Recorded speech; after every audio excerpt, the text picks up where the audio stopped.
నోరూరించే వెల్లుల్లి కారం కోడి వేపుడు అయితే మనమైతే ఇప్పుడు రెడీ చేసుకుందాం.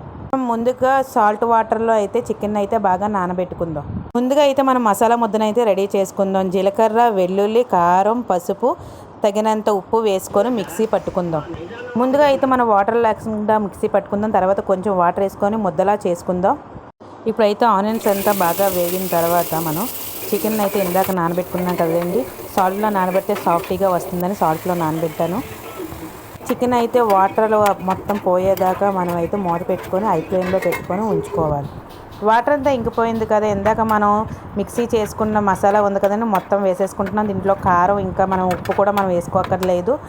ఆల్రెడీ ఇందాక మిక్సీ పెట్టిన దాంట్లో అన్నీ వేసేసాం కదండి. తర్వాత అయితే మనం ఆచి చికెన్ మసాలా వేసేసి లాస్ట్లో ఫైనల్ అయితే కరివేపాకు వేసేసి ఇంకొక లో ఫ్లేమ్లో పెట్టుకొని ఒక 5 minutes మనం ఫ్రై బాగా చేసేసుకున్న తర్వాత మనకు నోరూరించే వెల్లుల్లి కారం కోడి వేపుడు రెడీ.